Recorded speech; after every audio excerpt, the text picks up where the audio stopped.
Morning, everyone. Good morning, Rabbi. We're learning Mishna Pesachim, Perek Zayin, Chapter 7, Mishna Dala, Mishna 4. Okay, the general rule is that a carbon cannot be brought when a person is in a state of tumah.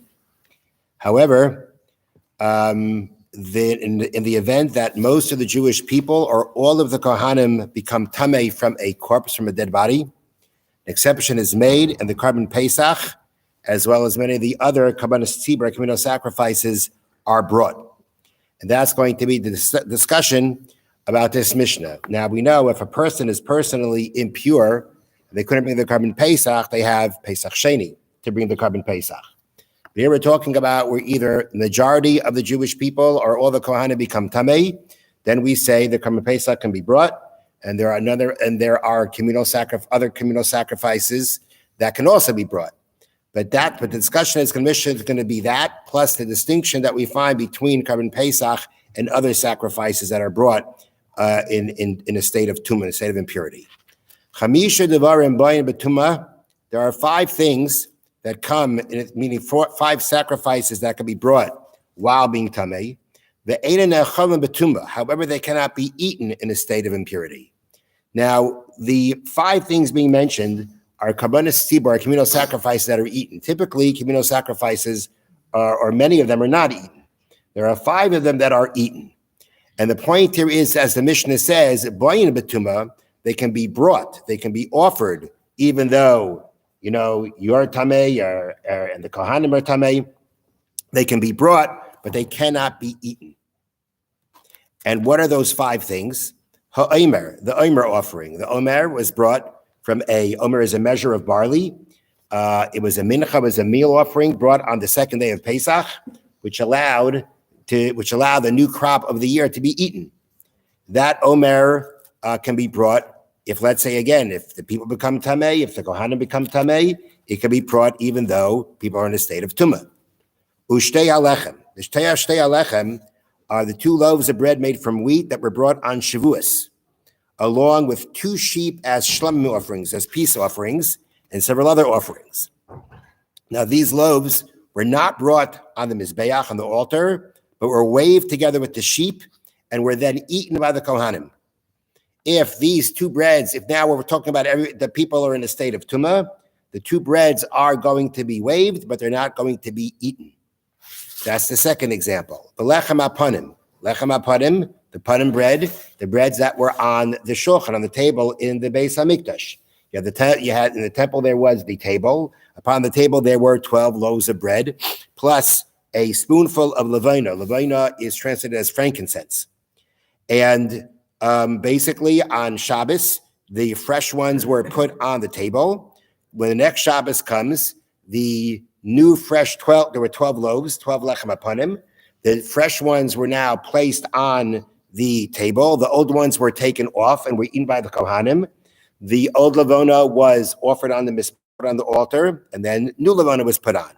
In a situation where these lechem apanim were brought in tumah when people were tamei, so again, the fresh loaves would be placed on the table. The levona would be placed on the table. The fresh loaves were placed on the table. However, the old levana would be burnt on the altar, while the old loaves would not be eaten. Okay. The next example is zivchei shalmei tzibur. Zivchei shalmei tzibur, they translate as communal shlamim offerings. These are the shlamim offerings that we mentioned before. The two sheep that were brought on Shavuos. These 2 were supposed to be eaten, even though they were communal sacrifices. They were supposed to be eaten, but if they were brought in a state of impurity, if they were brought when Klal Yisrael were tamei, when the Jewish people were tamei, they were not eaten. And the last example is Seirei Rashei Chadashim. On Rosh Chodesh, there was a he-goat that was brought as a sin offering. The truth is there were other communal sin offerings that were brought on Yom Tovim also. Again, if they were brought in a state of tumah, they would be offered, but they would not be eaten. Now, there are other sacrifices, for instance, like the musaf offerings on Shabbos, that if they have to be brought in a state of tumah, if the Klal Yisrael are tamei, the Kohanim are tamei, they would be brought. It's just that the musaf offerings on Shabbos weren't eaten by anybody. They were olos, they were burnt offerings. The examples we're talking about here are communal sacrifices that were eaten. And the point of the Mishnah is that they were offered, but they were not eaten. The explanation is that when it comes to these sacrifices, the main point of the sacrifice was the offering of the sacrifice, which the main part of that is the sprinkling of the blood. They were meant to atone, and the atonement is done through the service, and the eating that's done is a mitzvah. It's a mitzvah. It's something that's a mitzvah to do, but it's not mandatory for the acceptance of the sacrifice. It's not mandatory. The main point is the service. And therefore, even though we are allowed to bring these sacrifices in a state of impurity, nonetheless, that only goes as far as the offering. Typically, if you're in a state of impurity, your sacrifice wouldn't be offered either. However, in this case, where again, the majority of the Jewish people were impure, all the Kohanim were impure, so it's brought in a state of impurity. The only thing that is allowed is the actual service, the actual avodah, the actual offering of the carbon, which primarily means the sprinkling of the blood. The eating is not allowed to be done. However, ha-pesach sheba betuma, if the carbon pesach was brought in a state of impurity, nechel betuma, not only will the blood of the animal be sprinkled, the animal will actually be eaten. People who will be tamei will be eating it. Because it only comes, because to begin with, it comes for the purpose of eating. The main part of the Karban Pesach is the eating. That's the main part of it. The purpose of the Karban Pesach is not for atonement, but for eating.